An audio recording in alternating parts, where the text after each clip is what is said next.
So in this a bit more unscripted video, I'm going to show you the exact process that I go through and I teach actually in my clients that pay a big amount of money for this same information that I'm going to be sharing with you in this video right here on how I come up with course ideas, how I outline those, again, courses, and how I take them from my brain, create those courses, list them online, and generate revenue. And this is very, just extremely cool if you think about it, because in this process, in this framework that I teach in this channel right here, we pretty much take our thoughts and our, the things that we know, and we literally transform them into revenue. But in order to do this, transform your knowledge, your experience into revenue, we need to, if you will, package it right into a product and sell and solve people's problems with this product. And this is exactly where the course creation process comes into play. So this right here is like a whiteboard that I have in my room, and I always, like when I'm creating a course, I always script it and outline it in this whiteboard right here. And you can see, for example, in this case, I've got the different modules. This course has 6 different modules. So each circle, I know it's very populated, but each circle is a module. So module 1, module 2, module 3, module 4, module 5. And here's the thing with courses. Depending on where you upload your course, right? You want your course to be of different length, and you want your course to be more or less, the more engaging your course, the better, but just some platforms need your courses to be more engaging than other platforms, right? So when I'm outlining a course and when I'm just brainstorming what to create a course about, right? I'm looking for 3 key things. The first one is where this course is going to be uploaded. Now, me personally, I've mastered uploading courses on Skillshare and Udemy, right? Mostly Skillshare. So I optimize my courses to appeal to the Skillshare's algorithm. Why? Because Skillshare has more strict guidelines regarding the courses that we upload there. This means that a course that is designed to appeal to the Skillshare's algorithm and to Skillshare's guidelines will easily be cross-uploaded on Udemy, right, without any problems. But from personal experience and with all of the students that I've worked with through the years, I know that if you create a course and make it appeal to Udemy's guidelines, sometimes Skillshare might have some problems with it. So this, for example, just some free game that I'm giving you in this video right here. Please optimize your courses. If you're going to cross-upload them into various online course marketplaces, please optimize your courses first for the Skillshare's guidelines, all right, which are more strict, and then cross-upload them on Udemy.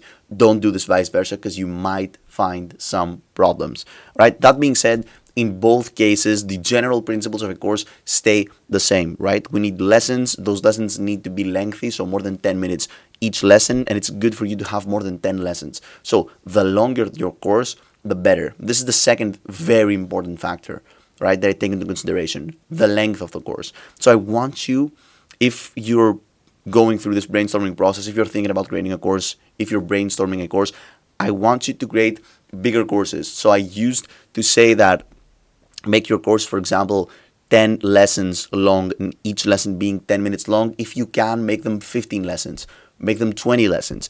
The bigger lessons, right, and the more populated your course is, the better, for many reasons. The first one is that people that buy courses from online course marketplaces aren't trying to save time exactly. They don't want, for example, the information to be condensed in a 30-minute course. They want to feel like they're buying a lot of content. They want to feel like they're buying quantity. So if your course is, for example, 12 hours, 15 hours, this is just going to drive more enrollments than a course which has the exact same information, but it's like 40 minutes long, right? So the second thing is to please make sure that your courses are lengthy. And how do we achieve this? How do we make our courses lengthy? This is something that I used to suffer a lot back in the day. I didn't know how to create big courses. My courses were like 30 minutes, 40 minutes. So here's the thing. Whatever you're teaching, it is a process. Usually in courses, we teach frameworks. So for example, a framework on how to understand the lenses, a framework on how to take good photographs, a framework on a course on, private banking, whatever, right? These are frameworks. And each framework, right, if you analyze it in a magnifying lens, if you magnify it, is subdivided into steps. For example, let's say that I'm creating a course on how to create a pen, right? The most random course ever. So the framework is how to create a pen. The different steps is, for example, to find and source this piece, then to find, for example, a machine that constructs this piece, then to understand like what are the best inks and how to source the best inks. And here's the thing, each step, each part of a framework is a framework of itself. So for example, we're creating a course on how to create a pen. Let's say that part of this course is where to source the best ink. Where to source a best ink can be subdivided and magnified into more lessons. For example, which country has the best ink? What is the story of ink? So you see, so you can pretty much go deep in any part of the course that you pretty much enjoy. And this is exactly what the viewers want you to do, right? The viewers buy courses and don't just consume the same content on YouTube because they want to dive deeper. They want to understand the framework on a deeper level. So an amazing way to achieve this is with a whiteboard. So start creating modules. Each one of the modules that I have here could be a course of its own. Each one of the lessons that I have in the modules could be a course of its own. Let me just read you some of the modules. For example, creating an online product. I could create a course on how to create online products. The first lesson of this course on how to create an online product is choosing your niche. I could easily create a course on how to choose your niche, right? But the general topic of this course is using AI and content creation to monetize your passion as a creative professional. So you can see that this is the key to create longer courses. And trust me, longer courses will generate you insanely bigger amounts of income rather than many shorter courses. This is a huge realization that it took me years to understand, but it's much more worth creating, for example, 1 4-hour course than 4 1-hour courses. You're going to be making way, way, way more revenue with 1 4-hour course. All right. The next thing, and this is extremely important for you to understand, that it's something that I really, really focus on when I teach on a one-on-one basis in my consulting services. People, how to create courses, how to cross-upload courses, and how to just exponentially grow the revenue through courses. Right. By the way, the link in the description if you want to hop on a call with me completely for free. So here's the thing. People struggle finding the fine line between creating a huge course, because usually, after I give them this information and I tell them hey, you can't be uploading 30-minute courses. You need your course to be 2 hours long, 3 hours long, 4 hours long, 10 hours long. People just stress about this, and because they're afraid, they don't know how to create that much content, they're overwhelmed, and what they do, they drop the quality of the content. All right, and it just makes sense because people are used to create 30-minute courses, 40-minute courses, and then I ask them to create a 2-hour course, and then just the quality of content drops. Here is how you can prevent this from happening. All right, and I want you to pay attention here. This video is completely unedited, right? But for some reason you've sticked up until this point of the video. We are on minute 8, and you're still here. This video is completely unedited. Do you feel like you're getting value out of this video? You probably are if you've sticked up until this point of the video. All right. If the video was edited to appeal to, for example, someone with a very low attention span, all right, this would be the type of viewers that you would attract. Let's say that, for example, I create 10 videos or 10 courses, and all of the courses are hyper edited with titles, transitions, effects.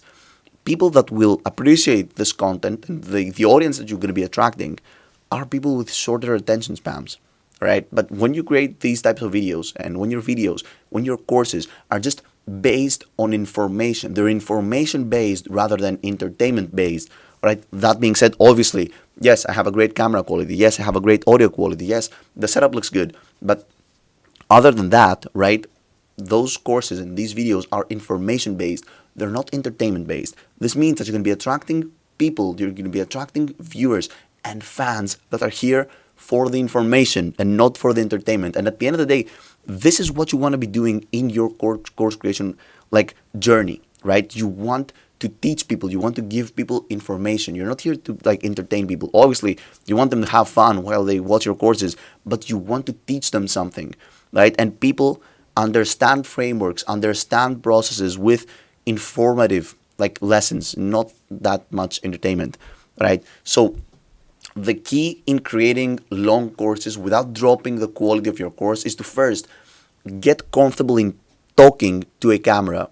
And secondly, very, very important, learn how to create lessons that are engaging without the need of fancy editing, like extreme sound effects, transitions, and all that stuff. This will save you A, huge amount of time in post-production, and B, if you outsource your editing, because many course creators, many content creators outsource their editing. If you're outsourcing your editing, this will just save you huge amount of time, because guess what? Then we don't need to edit our courses.